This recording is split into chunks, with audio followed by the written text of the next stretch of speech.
saya Erik Santoninoya, NIM 2121-2002, akan menjelaskan tentang air conditioning. Pertama, gaya dan energi yang terkandung pada benda. Pada prinsipnya sistem refrigerasi dan tata udara berbasis kepada prinsip-prinsip keilmuan dan rekayasa. Padahal keilmuan dan rekayasa itu sendiri mengakar pada ilmu fisika dan matematika terapan. Proses pendinginan udara ruang, cooling process, dan proses pemanasan udara ruang, heating process, berdasar kepada hukum penukar kalor, heat exchange, yang berlangsung pada elemen-elemen fisik. Desain dan operasi peralatan pendingin dan pemanas ruangan berbasis pada salah satu cabang ilmu fisika, yaitu termodinamik. Sedangkan proses aktual pada perkondisian ruang, yakni pengontrolan suhu udara dan kandungan uap air itu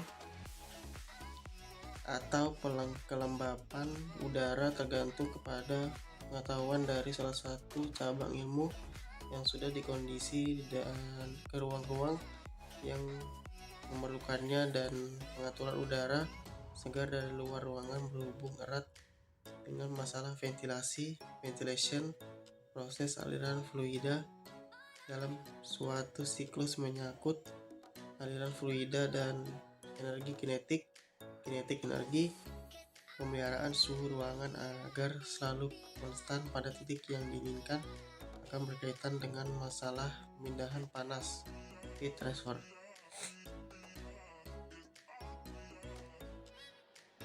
Massa dan berat jenis dalam bidang refrigerasi dan tata udara. Ukuran utama untuk menentukan kuantitas suatu benda adalah massa M, biasanya dinyatakan dalam gram G atau kilogram Kg. Volume V biasanya diekspresikan dalam centimeter kubik cm/3 atau meter kubik m/3. 1 meter kubik sama dengan 1 juta centimeter kubik. Ukuran lain dari volume fluida adalah liter. 1 liter sama dengan 1/1000 meter kubik. Berat jenis P dinyatakan sebagai massa persatuan volume, sedang volume spesifik dinyatakan sebagai volume persatuan massa bila diekspresikan dalam formula matematika adalah P sama dengan M per V, U sama dengan V per M. Berat jenis lazimnya diekspresikan dalam kilogram per meter kubik, Kg per M/3 atau per liter kilogram. Jadi P sama dengan 1 per U dan U 1 per P. Berat jenis dan gravitasi spesifik beberapa benda bisa dilihat di tabel.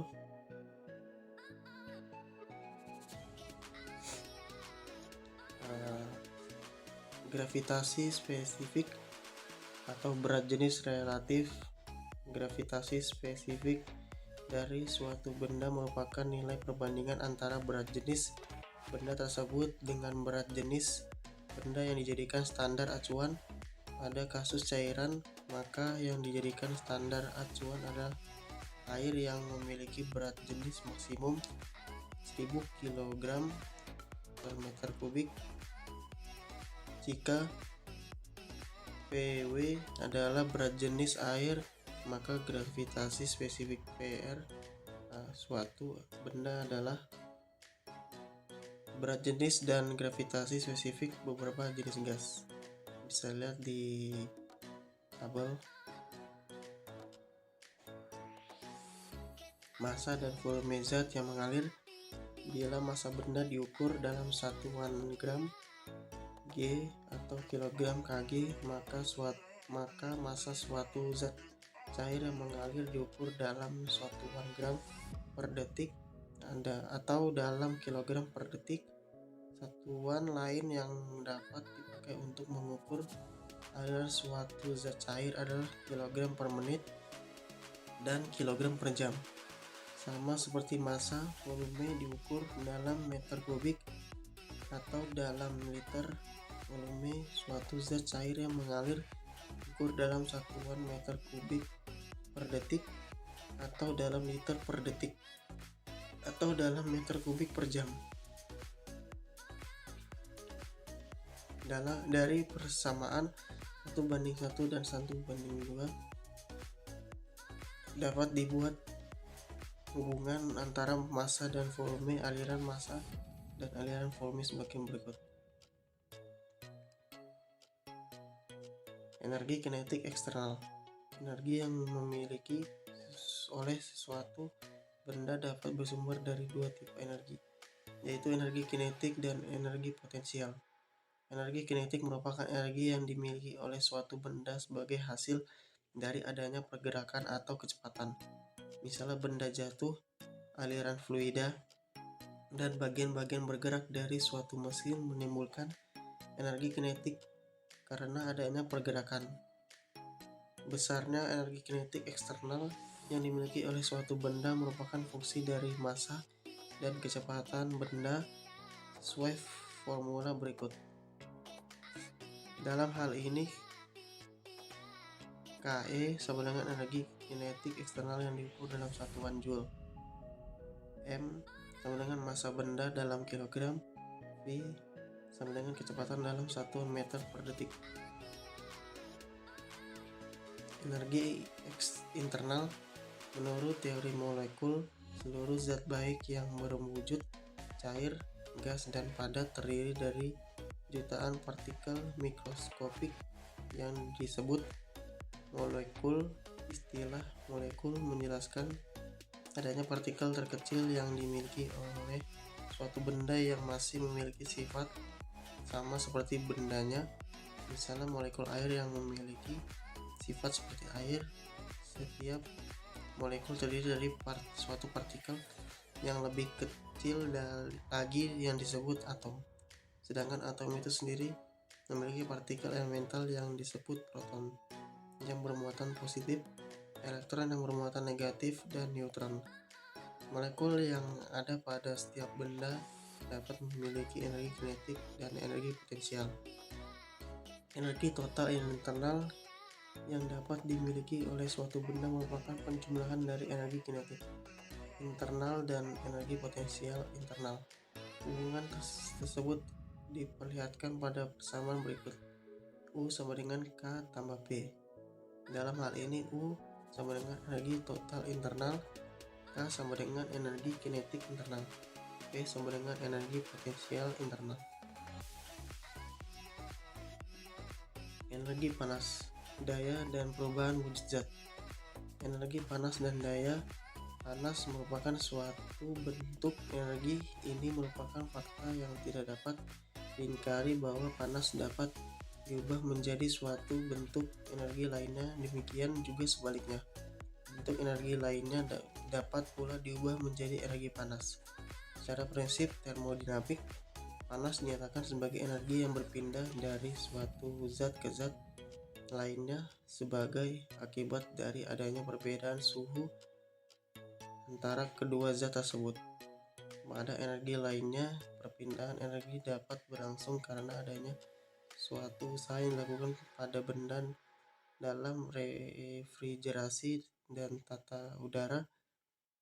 Kita berhubungan dengan secara langsung dalam energi panas berikut perhitungan penambahan dan pengurangan energi panas. Seperti telah diketahui bahwa besarnya energi yang terkandung dalam molekul benda tidak sama walaupun benda tersebut memiliki suhu yang sama. Oleh karena itu, untuk keperluan pengukuran energi diperlukan acuan standar. Air digunakan sebagai acuan standar. Satuan energi panas menurut standar British adalah BTU, singkatan British Thermal Unit, di mana 1 BTU sama dengan jumlah panas yang diperlukan untuk menaikkan suhu air setiap pound setiap 1 derajat F. Dalam sistem metrik, panas diukur dalam satuan kilokalori. KKL 1 kilokalori sama dengan jumlah panas yang diperlukan untuk menaikkan suhu air setiap 1 derajat Celcius. Dalam sistem SI, panas diukur dalam satuan kilojoule, di mana 1 BTU sama dengan 1,0055 Joule. Dalam daya P atau power didefinisikan sebagai laju aliran energi per satuan waktu di mana pekerjaan sedang berlangsung atau kerja yang dilakukan per satuan waktu. Menurut standar Amerika US Standard, daya dinyatakan dalam satuan horsepower HP atau FT IB second, di mana 1 HP sama dengan 550 FT IB sama dengan 33.000 FT LB 2.2 second per menit. Dalam satuan internal, satuan daya adalah watt atau setara joule per detik. Daya listrik juga diekspresikan dalam watt atau kilowatt. Konversi antara satuan HP dan watt dinyatakan dengan formula sebagai berikut. 1 HP sama dengan 746 watt sama dengan 0,746 kilowatt. 1 kilowatt sama dengan 1,34 horsepower.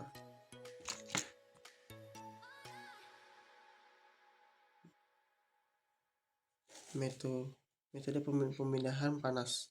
Energi panas dapat dipindahkan dari suatu benda atau substansi ke benda lainnya. Pemindahan energi panas dapat berlangsung dalam 3 cara, yaitu konduksi, konveksi, radiasi. Cara konduksi. Pemindahan panas secara konduksi terjadi bila energi panas dipindahkan melalui kontak langsung antara molekul suatu benda atau antara molekul benda satu dengan molekul benda lainnya melalui suatu kontak termal yang bagus. Dalam proses ini, molekul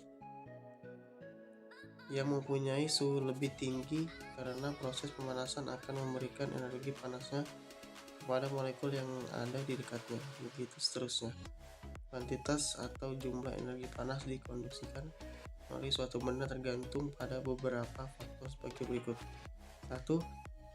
Beda suhu antara kedua sisi benda. 2. Luas penampang benda. 3. Tebal benda. 4. Konduktivitas panas yang dimiliki benda. 5. Waktu. Prinsip pemindahan energi panas secara konduksi. Jumlah energi panas yang dikondisikan melalui benda adalah berbanding langsung atau proporsional dengan luas area dan beda suhu, tetapi berbanding terbalik dengan ketebalan benda.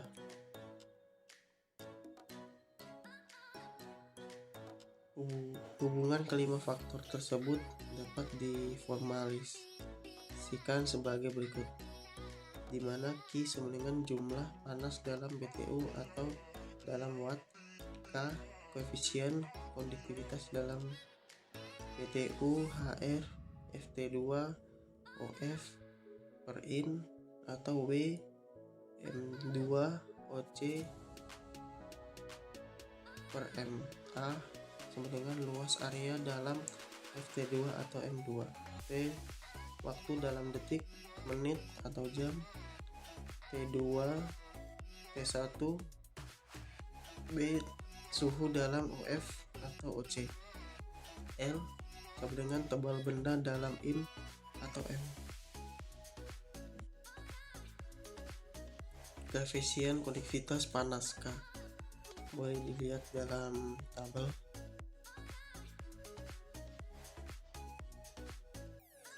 Cara konveksi. Pemindahan Panas secara konveksi terjadi bila panas bergerak dari suatu tempat ke tempat lain melalui suatu aliran arus dalam medium liquid atau gas. Aliran arus panas ini disebut arus konveksi sebagai akibat dari perubahan berat jenis liquid atau gas karena menerima panas. Bila ada bagian fluida yang mendapat energi panas akan mengembang, volume per satuan massa meningkat, bagian fluida yang mendapat energi panas akan lebih ringan, sehingga bergerak naik ke puncak dan ruang yang ditinggalkannya akan langsung digantikan oleh fluida yang lebih dingin. Misalnya sejumlah air di dalam tangki metal dipanaskan lewat bagian dasar tangki. Arus konveksi juga dapat timbul pada udara yang mendapat energi panas seperti dijelaskan dalam gambar. Cara radiasi. Pemindahan panas secara radiasi tidak dapat dijelaskan dengan konteks pergerakan dan tumbukan molekul secara beranting. Hampir semua energi panas yang ada di permukaan bumi berasal dari radiasi sinar matahari yang jaraknya ratusan juta kilometer dari bumi. Energi panas dari matahari disalurkan ke bumi secara radiasi melalui gelombang elektromagnetik dengan kecepatan rambat sebesar 3 kali 10 pangkat 8 m/s atau setara dengan 1886 mili/s. Setiap hari kita menerima energi radiasi matahari dengan besaran rata-rata sekitar 860 W/m², atau setara dengan 4,5 BTU. Energi sebesar itu diserap langsung oleh atap rumah kita. Marilah kita hitung betapa besarnya energi radiasi matahari ini. Permukaan sebesar 50 pangkat 2 m².